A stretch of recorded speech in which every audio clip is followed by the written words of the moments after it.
Kini kita bahas teori kuliah yang kedua, yaitu tema pokok dan teori-teori etika.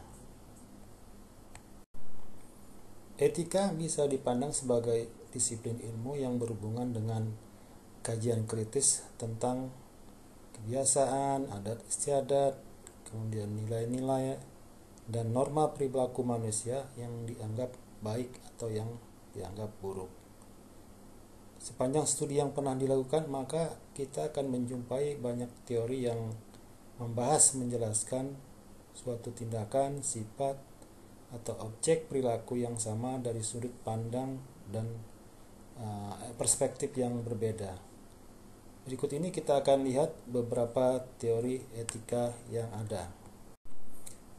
Teori yang pertama adalah teori relativisme, di mana di dalam teori ini berpendapat bahwa etika itu bersifat relatif.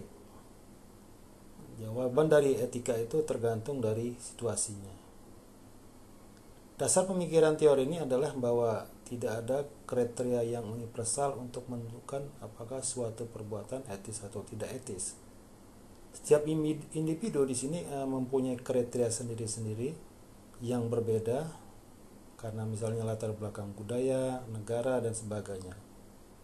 Hal ini pula yang menyebabkan mengapa konteks suatu perbuatan pada suatu tempat di suatu negara akan memiliki makna yang berbeda di tempat lain, pada negara lain, bahkan di negara yang sama.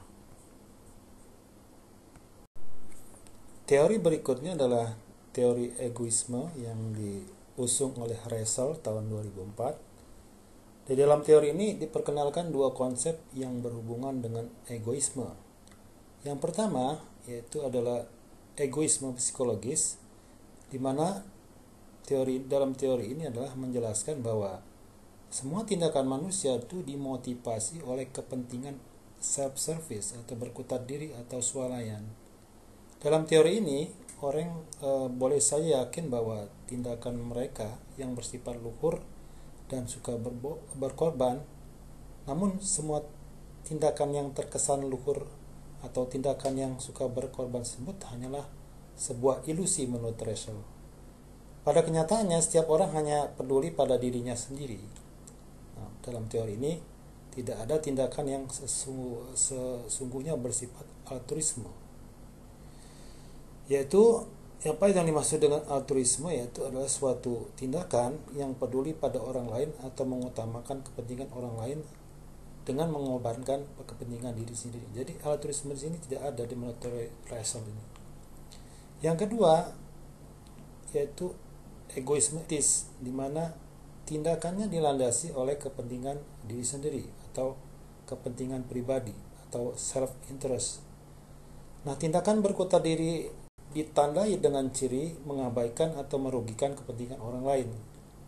Sedangkan tindakan mementingkan diri sendiri tidak selalu akan merugikan kepentingan orang lain.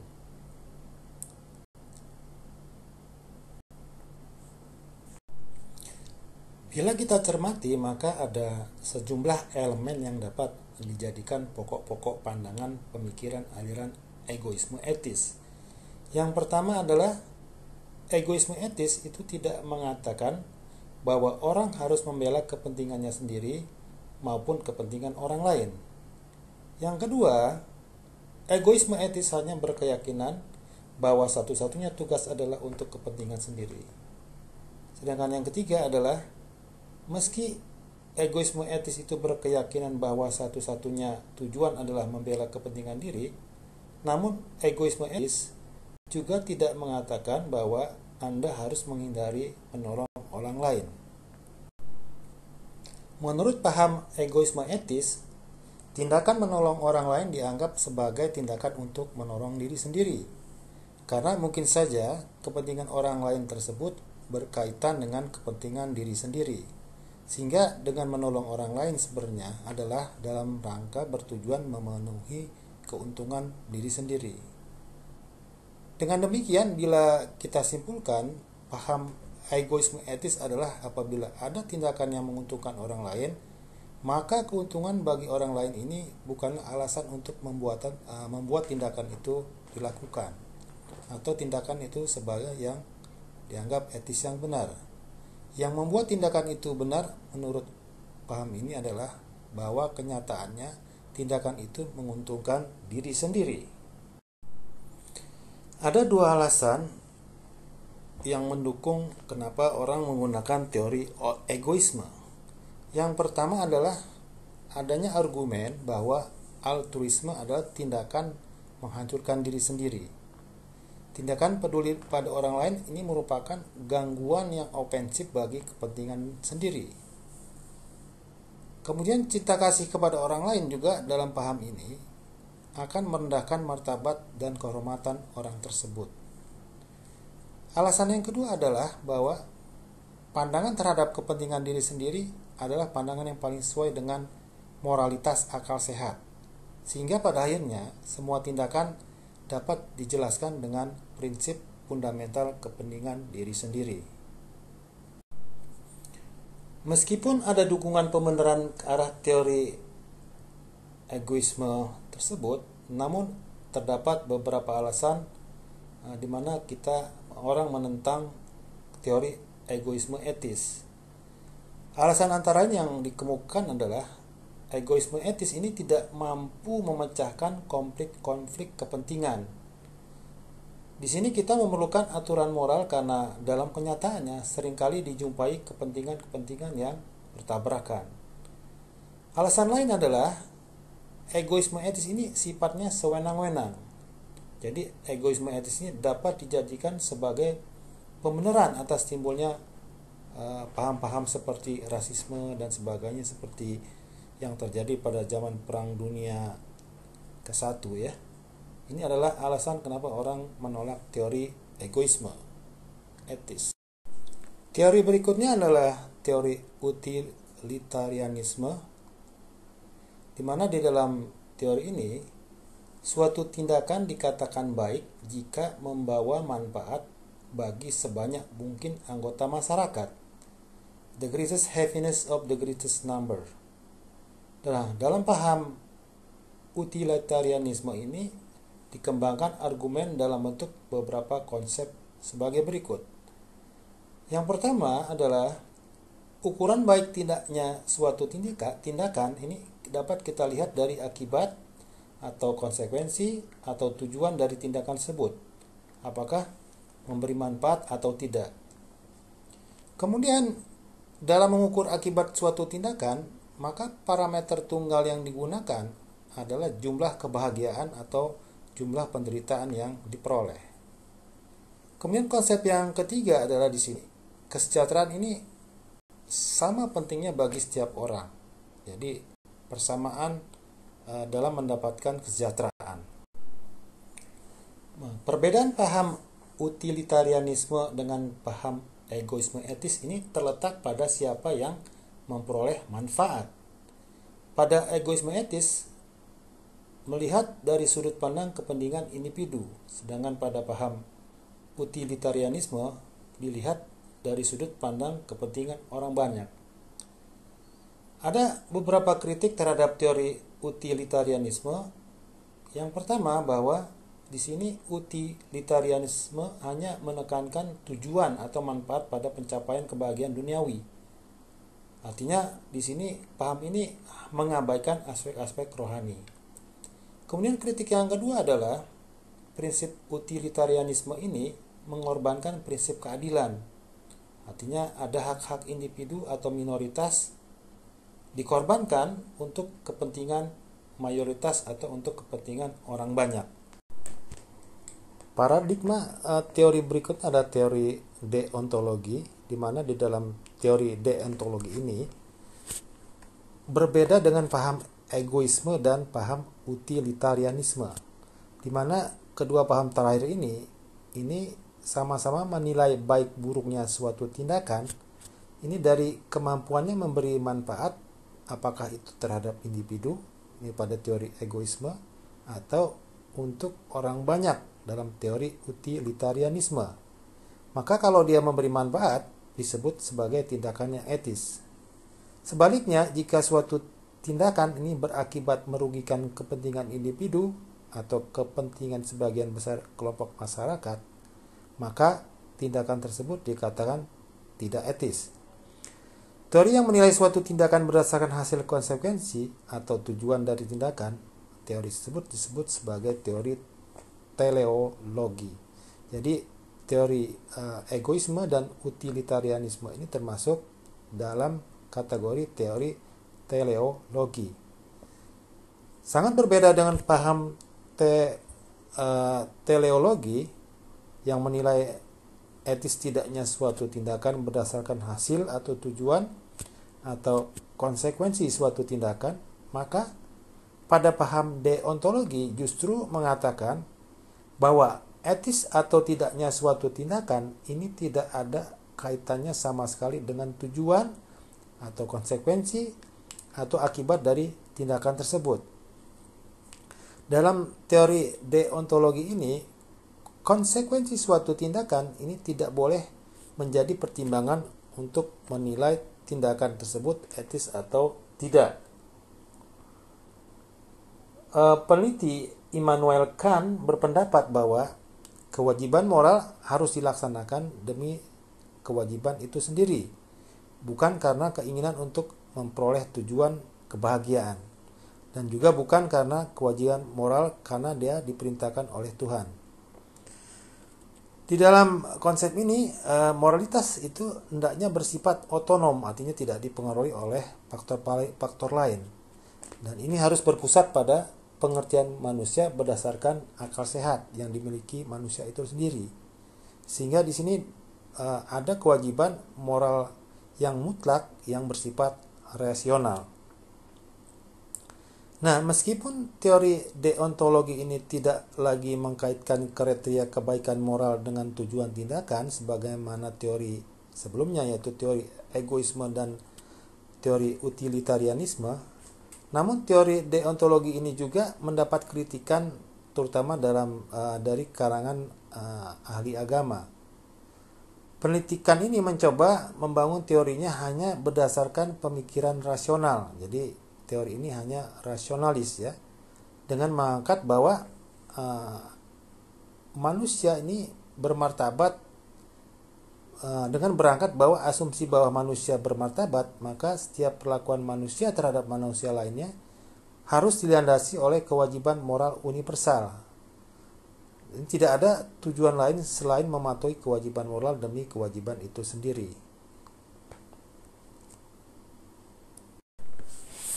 Teori berikutnya adalah teori hak, di mana di dalam teori ini dikatakan suatu tindakan atau perbuatan itu dianggap baik bila perbuatan atau tindakan tersebut sesuai dengan hak asasi manusia. Menurut Burton, teori hak ini merupakan suatu aspek dari teori kewajiban karena hak tidak dapat dipisahkan dengan kewajiban. Bila suatu tindakan merupakan hak bagi seseorang, maka ada implikasinya, yaitu tindakan yang sama juga merupakan kewajiban bagi orang lain dan sebaliknya. Dalam teori hak ini sebenarnya didasarkan atas asumsi bahwa manusia mempunyai martabat dan semua manusia mempunyai kesamaan di dalam martabat tersebut.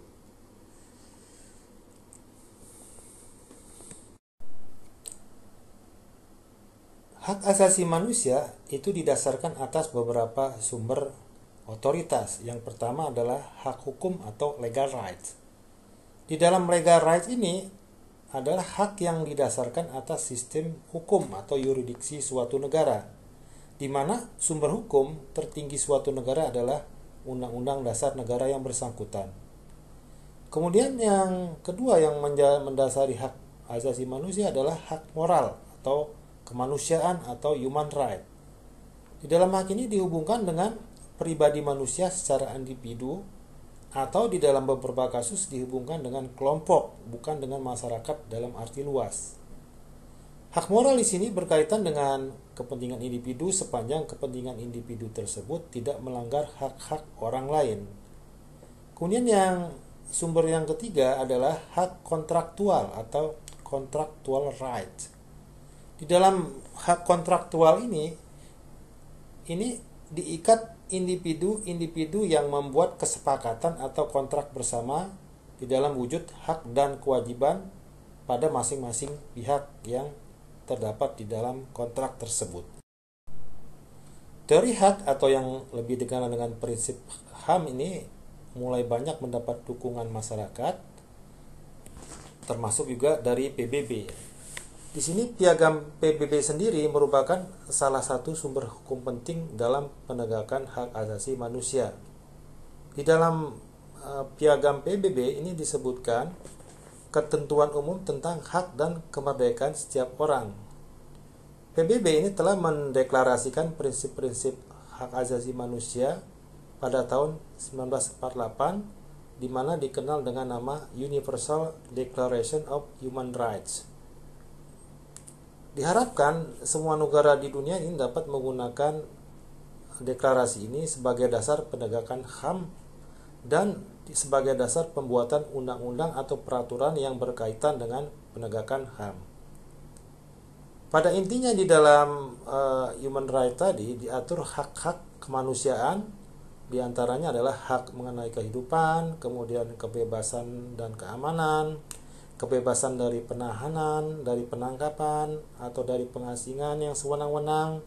Di sini juga diusung hak memperoleh peradilan umum yang bebas, yang independen dan tidak berpihak, dan juga kebebasan di dalam mengeluarkan pendapat. Kemudian juga di sini ada di dalam human right ini juga kebebasan untuk menganut agama, kemudian menentukan sesuatu yang baik dan buruk menurut nuraninya, serta kebebasan di dalam berkelompok secara damai. Teori berikutnya adalah teori keutamaan atau virtue theory. Di dalam teori keutamaan ini berangkat dari manusianya menurut Bertens. Di dalam teori keutamaan ini tidak ditanyakan lagi tindakan mana yang etis dan tindakan mana yang tidak etis. Di dalam teori ini tidak mempermasalahkan apakah suatu tindakan, tetapi hanya berangkat dari pertanyaan mengenai sifat atau karakter-karakter yang harus dimiliki oleh seorang agar dia bisa disebut sebagai manusia yang utama, atau lebih mengutamakan sifat-sifat atau karakter yang mencerminkan manusia yang baik, atau di mana suatu karakter utama, di mana suatu karakter yang bukan utama. Dalam teori ini, karakter atau sifat utamanya itu dapat didefinisikan sebagai watak yang melekat kepada seseorang dan memungkinkan orang tersebut untuk bertingkah laku secara moral dinilai baik atau buruk. Mereka yang selalu melakukan tingkah laku buruk, maka kita sebut di sini menurut teori Berten disebut sebagai manusia hina. Contoh yang diberikan oleh Berten dalam teori keutamaan ini antara lain adalah yang termasuk sifat utama adalah kebijaksanaan, keadilan, kerendahan hati. Kalau kita terapkan di dunia bisnis, maka sifat utama sebagai contohnya adalah kejujuran, kemudian kewajaran atau fairness, kemudian kepercayaan, dan keuletan. Teori berikutnya adalah teori personal libertarianism atau teori liberal oleh Robert Nozick, di mana di dalam teori ini perbuatan etikal ini hanya diukur bukan dengan keadilan distribusi kekayaan, namun dengan keadilan atau kesamaan kesempatan terhadap semua pilihan yang ada untuk kemakmuran mereka. Teori ini mempercayai bahwa moralitas itu akan tumbuh subur dari maksimalisasi kebebasan individu.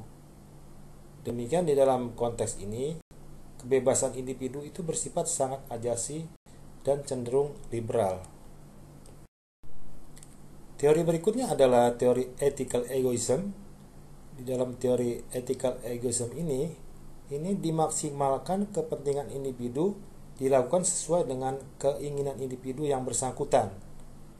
Kepentingan ini bukan harus berupa barang atau kekayaan atau wealth namun bisa juga berupa bentuk-bentuk yang non fisik seperti ketenaran, kemudian kebahagiaan keluarga, pekerjaan yang baik, atau apapun yang dianggap penting oleh pengambil keputusan. Pada teori eksistensialisme yang dikembangkan oleh Jean-Paul Sartre, ini standar perilaku tidak dapat dirasionalisasikan. Menurut teori ini tidak ada perbuatan yang benar-benar benar atau benar-benar salah. Di dalam teori ini setiap orang bisa memilih prinsip etika yang disukai karena pada dasarnya manusia adalah apa yang ia inginkan atau yang dia pilih atau dia ingin menjadi apa. Pilihan adalah hal yang mutlak menjadi dasar bagi setiap individu untuk melakukan atau tidak melakukan sesuatu yang itu memang dikehendakinya atau sesuatu yang tidak dikehendakinya. Pada teori etika teonom ini sebagaimana dianut oleh semua penganut agama di dunia, bahwa tujuan akhir yang ingin dicapai manusia adalah selain yang bertujuan duniawi adalah memperoleh kebahagiaan surgawi. Dalam teori etika teonom ini dilandasi oleh filsafat Kristen ya, yang mengatakan bahwa karakter moral itu ditentukan secara hakiki oleh kesesuaian dengan kehendak Tuhan.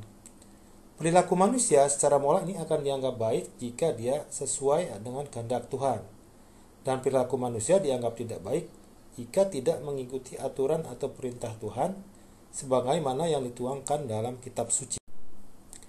Dalam teori konsekuensialisme ini menjawab apa yang harus kita lakukan, yaitu dengan memandang konsekuensi dari berbagai jawaban. Ini artinya bahwa yang harus dianggap etis adalah konsekuensi yang membawa paling banyak hal yang menguntungkan, melebihi segala hal yang merugikan atau yang mengakibatkan kebaikan terbesar bagi jumlah orang terbesar. Maka manfaat paling besar dari teori ini adalah ini sangat memperhatikan dampak aktual sebuah keputusan tertentu dan memperhatikan bagaimana orang terpengaruh dengan keputusan tersebut. Namun demikian, di sini teori ini memiliki kelemahan, yaitu bahwa lingkungan ini tidak menyediakan standar untuk mengukur hasilnya. Pada teori yang terakhir, yaitu teori intuisionisme, di mana di dalam teori ini berusaha memecahkan dilema-dilema etis dengan berpijak kepada intuisi, yaitu bagaimana memungkinkan seorang untuk mengetahui secara langsung apakah sesuatu baik atau buruk. Dengan demikian, seorang intuisionis ini mengetahui apa yang baik dan apa yang buruk berdasarkan perasaan moralnya, bukan berdasarkan situasi atau kewajiban atau hak. Dengan intuisi ini kita dapat meramalkan kemungkinan-kemungkinan yang terjadi, tetapi kita tidak dapat mempertanggungjawabkan keputusan tersebut karena kita tidak dapat menjelaskan proses pengambilan keputusan.